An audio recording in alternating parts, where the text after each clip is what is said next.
Assalamualaikum warahmatullahi wabarakatuh. Perkenalkan, kami dari kelompok 9, dengan saya Arum Putri Wicaksana dan dua rekan saya lainnya. Di sini kami akan menjelaskan tentang proyek yang kami buat, yaitu Smart Monitoring Slot Parkir.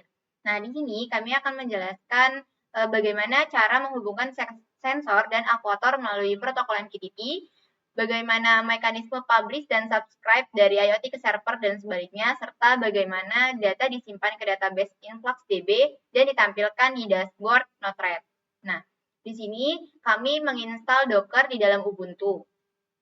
Kemudian, kami menggunakan beberapa kontainer. Di sini bisa kita lihat dengan perintah di sini kami menggunakan 4 kontainer. Yang pertama ada InfluxDB dengan port 8086 yang berfungsi sebagai database. Yang kedua ada Node-RED yang berada pada port 1880 yang berfungsi untuk membuat flow, dashboard, dan mengirimkan data ke InfluxDB. Kemudian ada Eclipse Mosquito yang digunakan untuk sebagai pusat komunikasi MQTT serta penghubung dari ESP8266 ke Node-RED dan InfluxDB. Kemudian yang terakhir di sini ada Portainer yang berfungsi untuk mengelola semua kontainer. Nah, di sini dapat kita lihat bahwa status dari kontainer-kontainer yang kita miliki itu up. Kemudian jika kita ingin mendown atau memberhentikan kontainer yang kita punya, kita bisa menggunakan perintah sudo docker stop mosquito node-red influxdb dan portainer. Nah, bisa ditunggu sebentar. Nah, di sini dia akan menampilkan kontainer yang kita pakai, kemudian bisa kita cek kembali menggunakan docker ps apakah dia masih statusnya up atau down. Di sini setelah kita cek kembali menggunakan docker ps, statusnya sudah tidak ada kontainer yang aktif. Nah, kemudian ketika kita ingin up lagi atau kita ingin mengaktifkan kontainer yang kita punya, kita bisa menggunakan perintah sudo docker start mosquito node-red influxdb portainer. Di sini dia akan kembali menampilkan kontainer yang kita punya. Nah, selanjutnya kita cek lagi menggunakan docker ps. Nah, selanjutnya ini sudah aktif semua kontainer yang kita punya. Kemudian pembahasan selanjutnya akan dilanjutkan oleh rekan saya.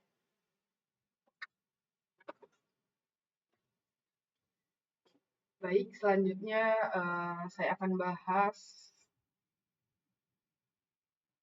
tentang Arduino IDE dan NodeMCU ya teman-teman.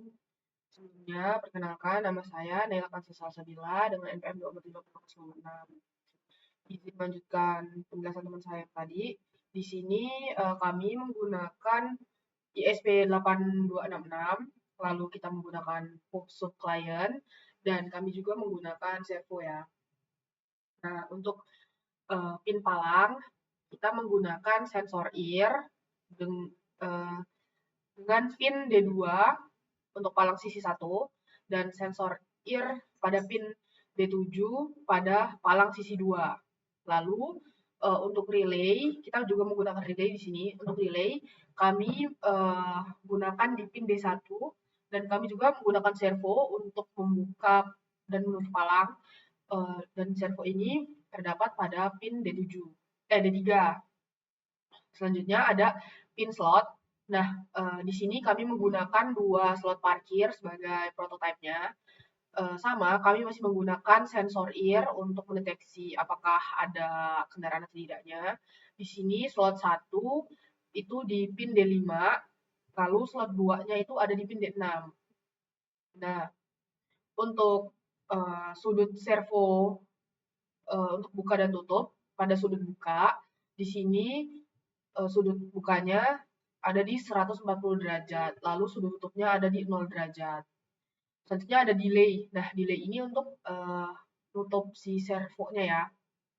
Di delay tutupnya ini, di delay ini ada delay tutup servo dan publish intervalnya ya. Untuk si delay tutupnya itu ada di 3000 milisecond detik.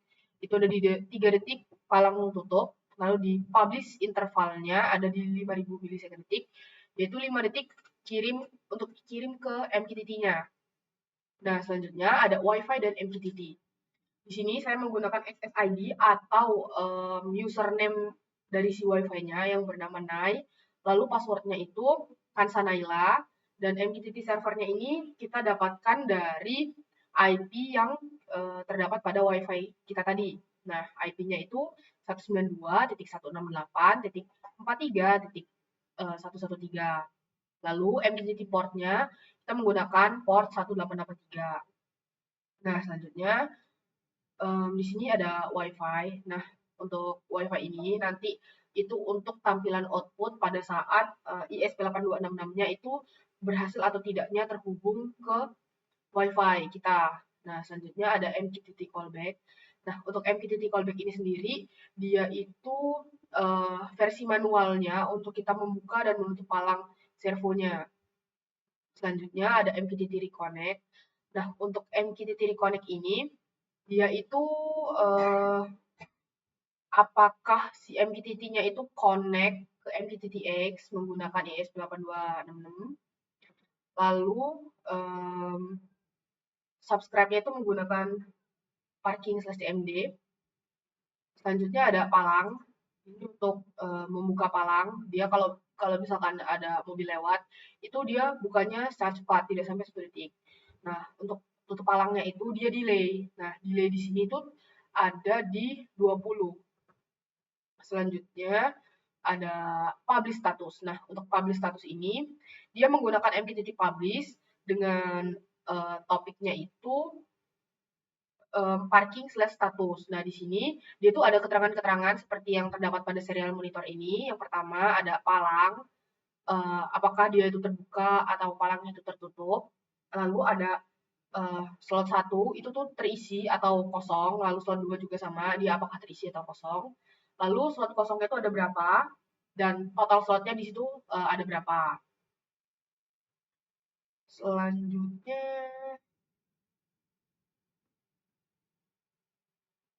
nah di sini ada untuk membaca apakah di slot itu terisi atau enggaknya ya. Lalu ada hitung kapasitas slot. Nah, di sini hitung kapasitas slot itu dia itu apakah si slotnya itu yang terisi itu berapa dan yang kosong itu berapa. Selanjutnya ada logika palangnya di sini ya, logika si servonya. Selanjutnya ada kirim status ke MQTT setiap 5 detik. Nah, di sini dia itu setiap 5 detik sekali si node MCU akan mengirim status ke MQTT-nya. Selanjutnya kita masuk ke MQTTX. Nah, pada MQTTX ini kita menggunakan aplikasi yang bernama MQTTX sebagai klien MQTT di sisi server ya. Nah, di sini saya membuat koneksi broker. Sebentar, kita konekin dulu. Nah, selanjutnya kita bisa lihat dengan cara di edit sini.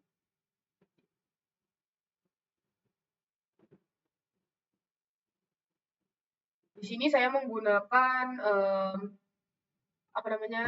IP. IP-nya itu sama dengan si Arduino IDE tadi, yaitu 192.168.192.168.43.113. Nah, selanjutnya di sini menggunakan port 1883. Nah, di sini saya subscribe menggunakan topik parkir status. Bisa lihat. Nah, di sini menggunakan topik parking/status. Dan ini MQTT ini akan melihatkan output seperti palang itu dibuka atau ditutup, slot satunya kosong atau terisi, slot 2-nya begitu juga, lalu slot kosongnya terdapat ada berapa, dan total slotnya ada berapa. Mungkin itu saja yang saya dapat saya sampaikan di Arduino dan MQTT. Mungkin selanjutnya akan dilanjutkan oleh rekan saya.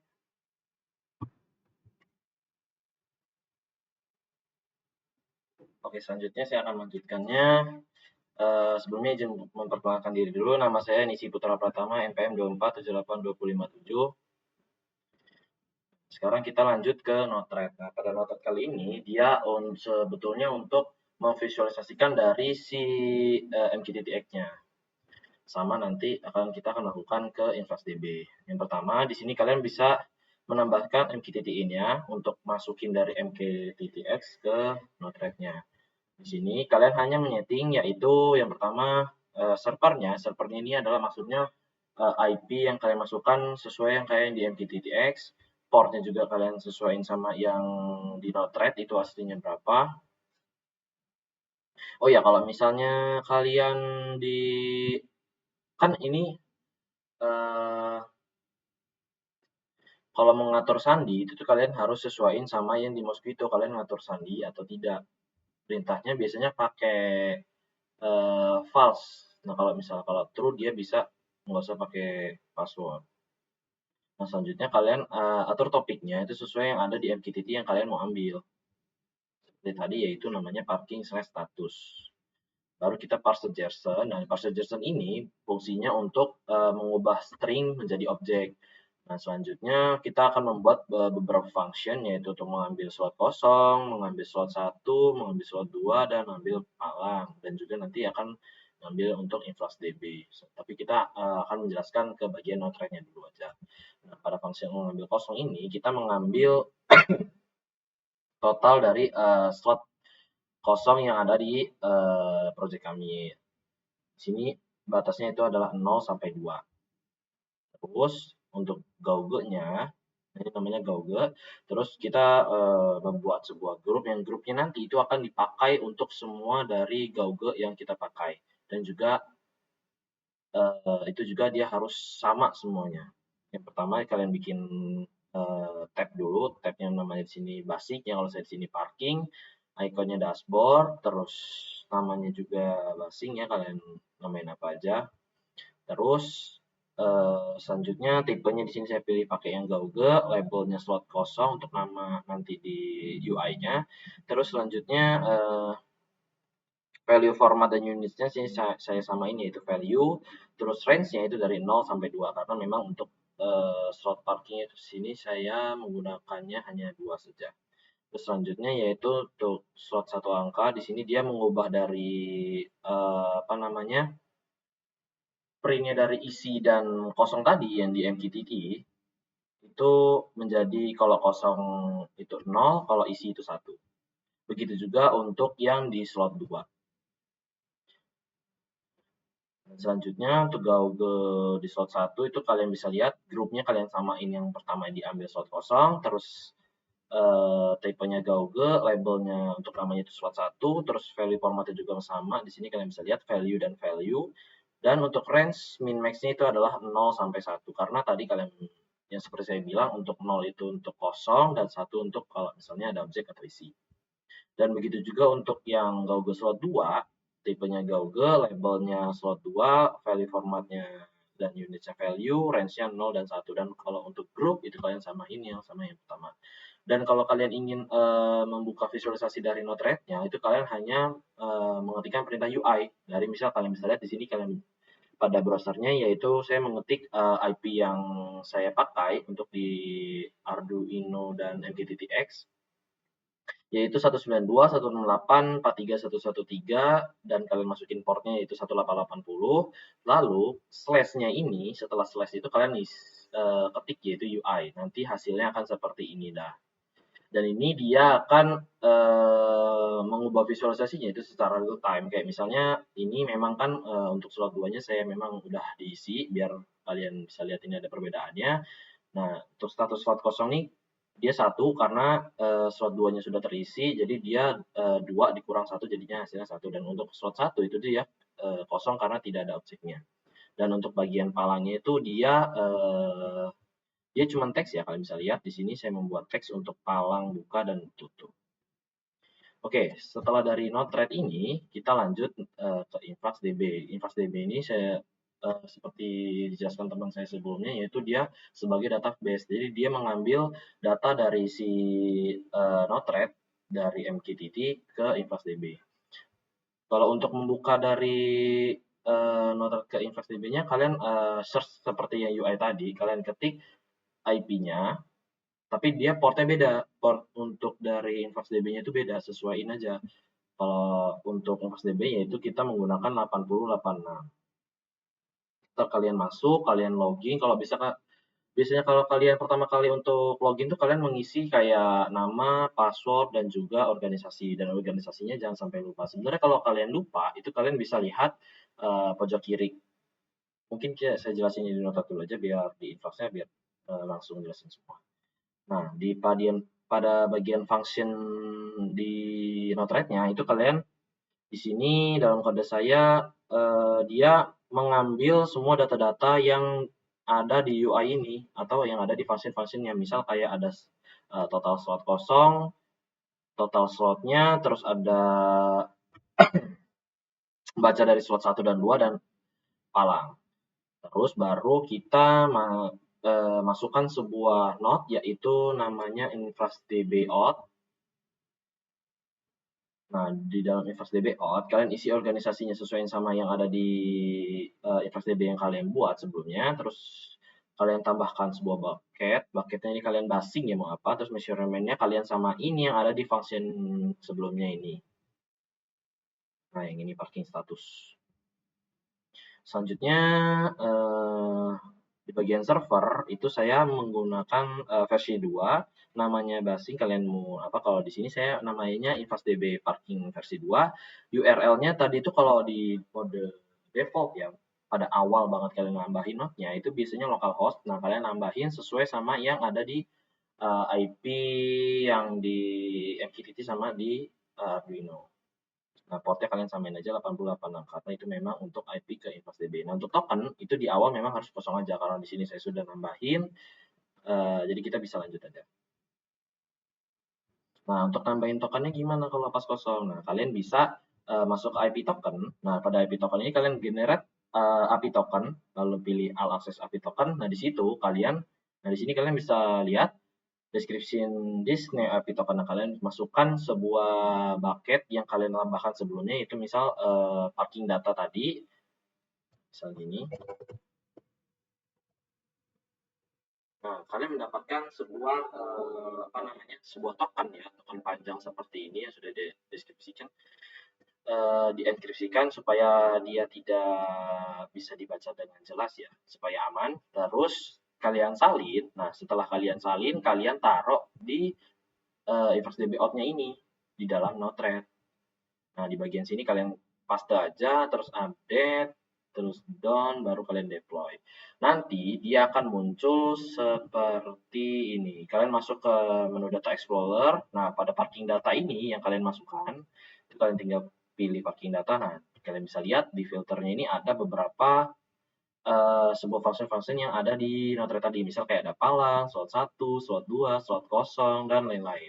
Dan kalian bisa pasnya ini untuk waktu pengirimannya lagi tuh bisa atur sampai beberapa menit atau jam. Di sini saya pakai 1 menit aja biar supaya lebih cepat. Terus kalian pilih submit. Nah, kalian bisa lihat di sini untuk stop dan startnya itu kalian bisa lihat waktunya sama ya, sama dengan real time sesuai dengan yang ada di jam sekarang ini, yaitu 11.14. Kalian bisa lihat 11.14, tanggal dan tahunnya juga, bulannya juga udah ada. Dan ini secara real time banget karena di slot 1 itu memang kosong dan kalau di slot 2 memang ada objeknya. Dan kalau misalnya kalian mau mengeset sebuah datanya ini mengambil secara otomatis, kalian bisa masuk ke menu dashboard seperti ini yang sudah saya buat. Nah, kalian bisa kalau mau bikinnya pilih create dashboard, new dashboard, kalian pilih add cell. Nah, baru di sini kalian pilih data yang mau kalian tambahkan ya. Kalian bisa misal saya mau nambahin slot 1 dan 2, kalian pilih submit, pas saya ganti 1 menit aja. Terus kalian pilih tanda checklist yang pada di kanan atas ini.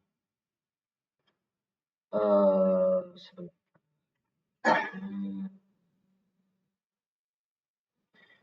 Jangan pakai yang gar karena bacanya agak susah. Kalian pilih table aja kayak tadi, submit, terus baca. Kalian bisa perbesar juga ya untuk tampilannya supaya terlihat jelas seperti ini. Dan kalau misalnya kalian mau set auto refresh atau auto submit, kalian pilih ini. Di pada bagian kanan atas namanya itu set auto refresh. Refresh intervalnya itu kalian ubah jadi 10 detik biar dia akan merefresh secara otomatis. Oke, sekian dari presentasi kami dari kelompok 9. Kami akhiri. Wassalamualaikum warahmatullahi wabarakatuh.